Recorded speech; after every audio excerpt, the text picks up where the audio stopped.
So the very purpose of the ಏನಿದೆ so ಇದಿದೆಯಲ್ಲ legislature is defeated. So ನಾವು ಒಂಥರ ಅಣುಕು ಏನು ಮಾಕರಿ ಆಫ್ ಡೆಮಾಕ್ರಸಿ ಅನ್ಬೋದು, ನಾವು ಅದಕ್ಕೆ ಮಾಕರಿ ಆಫ್ ಡೆಮಾಕ್ರಸಿ ಅಂತ ಕರಿಬೋದು. ಯಾರೂ ಇದ್ರ ಬಗ್ಗೆ ತಲೆ ಕೆಡಿಸ್ಕೊಳ್ತಾ ಇಲ್ಲ. ಅದಕ್ಕೋಸ್ಕರ ಸದಸ್ಯರಾಗಿ ಗೆದ್ದು ಬಂದ ಮೇಲೆ ಹೊಸದಾಗಿ ಬಂದವ್ರಿಗೆ ಯಾವ ರೀತಿ ತರಬೇತಿ ಕೊಡೋದು ಇರುತ್ತೆ. ಈ ಕೇಂದ್ರದಲ್ಲಿ ಪಾರ್ಲಿಮೆಂಟಲ್ಲಿ bureau of parliamentary studies and training centre ಅಂತ ಇರುತ್ತೆ. ಅವರೆಲ್ಲ MLAಗಳಿಗೆ ಒಂದೊಂದು ತಿಂಗಳು 2 ತಿಂಗಳು ಟ್ರೈನಿಂಗ್ ಕೊಡ್ತಾರೆ. ಎಲ್ಲ ವಿಷಯಗಳ ಬಗ್ಗೆ, ಮಸೂದೆಯಿಂದೇನು, ಸಮಿತಿಯಿಂದೇನು, ಸಾರ್ವಜನಿಕ ಮಾತು ವಿಷಯಗಳನ್ನ ಎಲ್ಲ ಕೊಡ್ತಾರೆ. ಈಗ ಅಲ್ಲೂ ಕೇಂದ್ರದಲ್ಲೂ ಡಿಟಿರೇಷನ್ ಆಗಿದೆ, ಸ್ಟೇಟಲ್ಲೂ ಅಧ್ವಾನ ಆಗಿಬಿಟ್ಟಿದೆ.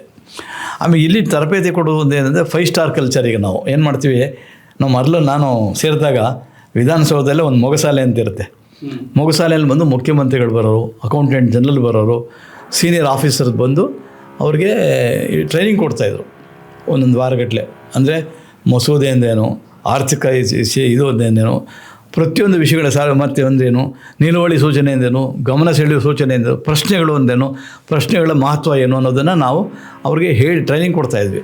ಈಗ ಸುಮ್ಮನೆ 4-5 ದಿನ ಟ್ರೈನಿಂಗ್ ಕೊಡ್ತೀವಿ, ಒಂದು ಯಾವುದೋ ಸ್ಟಾರ್ ಹೋಟೆಲ್ ಥರ ಇದು ಮಾಡ್ತೀವಿ ಅವ್ರಿಗೆ, ಅಲ್ಲೆಲ್ಲ ರೆಸಾರ್ಟಲ್ಲಿ ಮಾಡಿಬಿಡ್ತೀವಿ, ಇನ್ನೊಂದು ಕಡೆ ಮಾಡಿಬಿಡ್ತೀವಿ.